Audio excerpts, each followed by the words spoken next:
जैसा कि आप अपनी स्क्रीन पर देख रहे हो, उस स्क्रीन में जो फार्मूला नंबर 4 है वो तब है जब जो वैल्यू हमसे पूछी गई वो टेबल में नहीं थी। अब सपोज उसने जो वैल्यू हमसे पूछी वो एफ डैश एक्स नॉट पूछी, तो एफ डैश एक्स नॉट का मतलब ये हुआ कि एक्स की जगह आप एक्स नॉट पुट करोगे, क्योंकि जो वैल्यू पूछी जाती है वो हमारी एक्स हुआ करती है। अब उसने कहा कि एक्स नॉट है वो वैल्यू, तो वो value x x is equal to x naught होगी।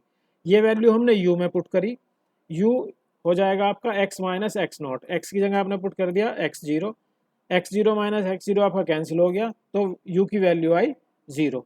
यानी कि अगर हम एक्स नॉट पे वो वैल्यू पता कर रहे हैं एफ डैश एक्स की, तो यू की वैल्यू जीरो आ रही है। इस u is equal to zero को अगर हम अपनी इक्वेशन नंबर 4 में पुट कर दें, तो आप देख रहे हो जहाँ जहाँ यू आ रहा है अगर उसे जीरो पुट कर देंगे तो वो वैल्यू हमारी जीरो हो जाएगी, और जीरो हो जाएगी तो जो हमारा फार्मूला है उसका रूप बदल के हो जाएगा f dash x is equal to d y by d x at x is equal to x zero is equal to one upon h ऐसी रहेगा। डेल्टा वाई नोट में यू नहीं आ रहा तो वो भी ऐसी रहेगा माइनस।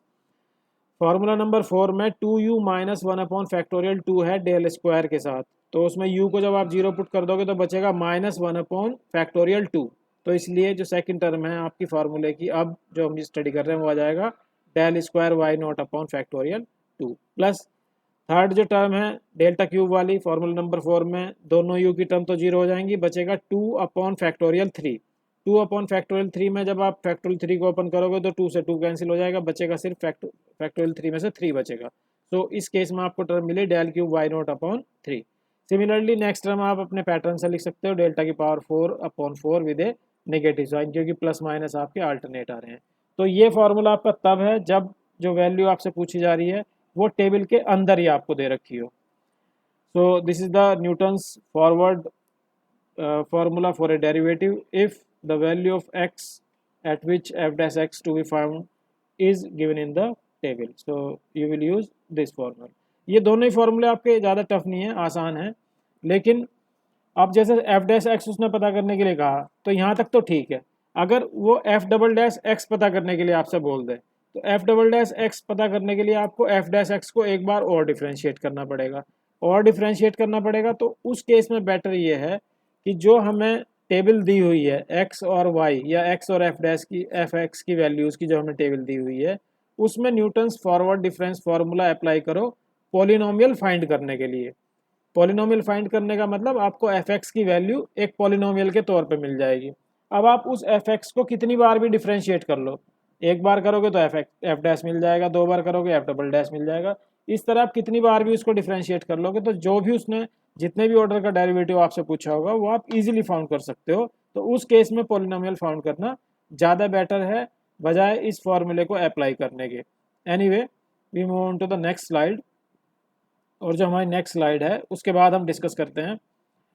अगर d square y upon d x square मतलब ये सेकंड ऑर्डर का डेरिवेटिव अगर हमें पता करना है तो हम कैसे पता करेंगे। आप फिर अपनी स्लाइड नंबर 2 पे जाओ या पेज नंबर 2 पे जाओ, उसमें जो आपका फार्मूला 4 है, हम दोबारा से उस स्क्रीन पर देखते हैं फार्मूला नंबर 4 को, और उस फार्मूले नंबर 4 को हम एक बार फिर x के रेस्पेक्ट में डिफ्रेंशिएट करते हैं। तो आपको क्या मिलेगा, f double dash x is equal to d two y upon d x two is equal to one upon h, तो आपका कांस्टेंट है, ऐसी रहेगा। डेल्टा वाई नोट जो वैल्यू है वो तो आप जानते हो, वाई या वाई नोट या डेल्टा वाली जितनी वैल्यू है सब एक कांस्टेंट वैल्यू है। तो डेल्टा वाई नोट आपका हो जाएगा zero, plus 2u minus one को जब आप एक बार और डिफ्रेंशिएट करोगे तो 2u का तो डिफ्रेंशिएशन हो गया 2, 1 का हो गया 0।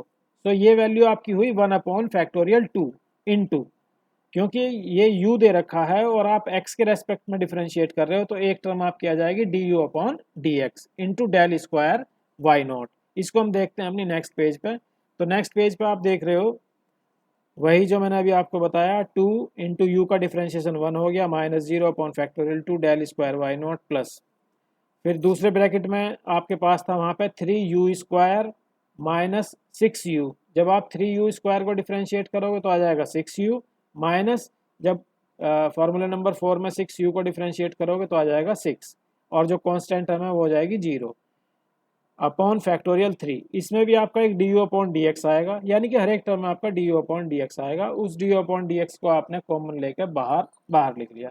du/dx की वैल्यू आप पहले ही वैल्यूएट कर चुके हो, वो वैल्यू हमारे पास आई थी 1/h। एक 1/h आपके पास ऑलरेडी है, एक 1/h आपने du/dx से पुट कर दिया। तो फाइनली जो du/dx स्क्वायर d2y/dx स्क्वायर का जो फार्मूला हमें मिला वो मिला 1/h square del square y naught plus 2 times u minus 1 del cube y naught, 2 नहीं है, 2 आपका काट रखा है मैंने, प्लस एंड सो ऑन। तो ये फॉर्मूला है जब आपको सेकंड ऑर्डर का डेरिवेटिव पता करना है और जो जिस पॉइंट पे पता करना है वो आपका टेबल में नहीं है। अगर वो वैल्यू आपकी टेबल में है, जो वैल्यू आप पता करने जा रहे हो जिस पॉइंट पे, अगर वो वैल्यू हमारी टेबल में है, सपोज उसने ये पूछा कि d2y/dx2 की वैल्यू आप पता करके बताओ at x is equal to x naught, तो वहाँ से पहले आप u की वैल्यू पता करोगे, u की वैल्यू ऑब्वियसली x नॉट पे 0 आएगी। इस u इज इक्वल टू 0 को आप फॉर्मूला नंबर 6 में जब आप पुट करोगे तो जो फॉर्मूला नंबर 7 रेड कलर से आपने मार्क कर रखा है, जिसको रेक्टेंगल बंद कर रखा है, वो सिर्फ 2-3 टर्म्स के लिए था, फिर मैंने उसको बाद में लिखा।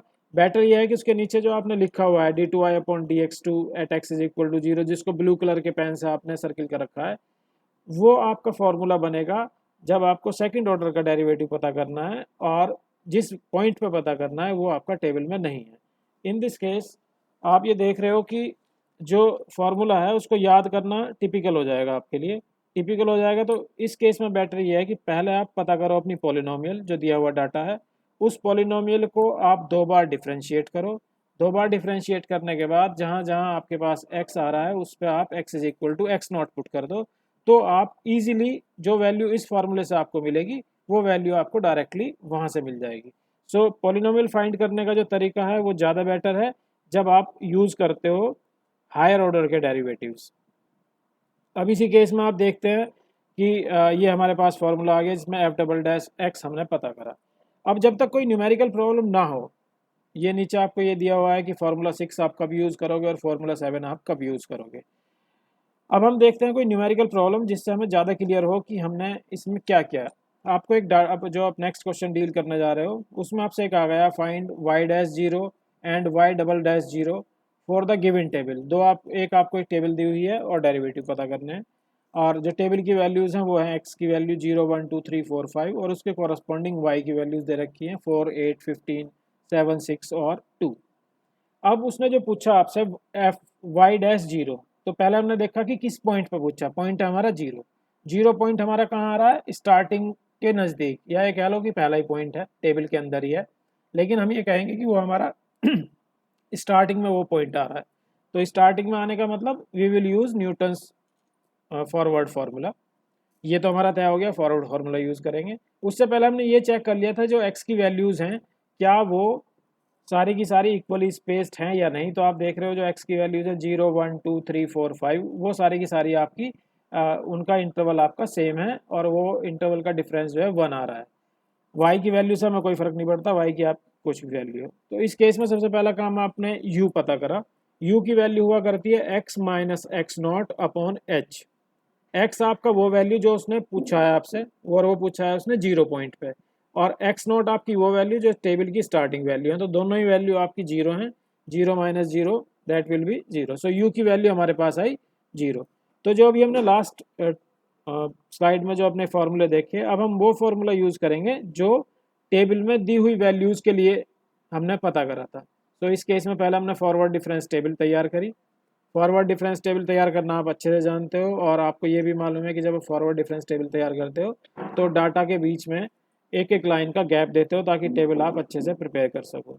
तो इस टेबल को आपने टेबल नंबर 1 नाम दिया, और जो फार्मूला है dy/dx at x is equal to x naught is equal to 0 in this case is equal to 1/h, जो फार्मूला हमने लास्ट पेज पर ड्राइव करा था वो, जिसमें कि u की वैल्यू 0 थी, वो फार्मूला ये है। इस फार्मूले में हमने जो वैल्यूज़ थी टेबल से उन वैल्यूज़ को पुट करा, और पुट करने के बाद हमारे पास dy/dx की वैल्यू आई -27.9। सिमिलरली आप सेकंड ऑर्डर का डेरिवेटिव पता करने के लिए फिर से आप एक फार्मूला जो आपने लास्ट पेज पर ड्राइव करा है उस फार्मूले को यूज़ करोगे, अपनी वैल्यूज़ टेबल से पुट करोगे, डेल्टा की जितनी भी वैल्यूज़ हैं, डेल्टा स्क्वायर, डेल्टा क्यूब वगैरह, उन वैल्यूज़ को पुट करने के बाद you will get your answer as 117.67।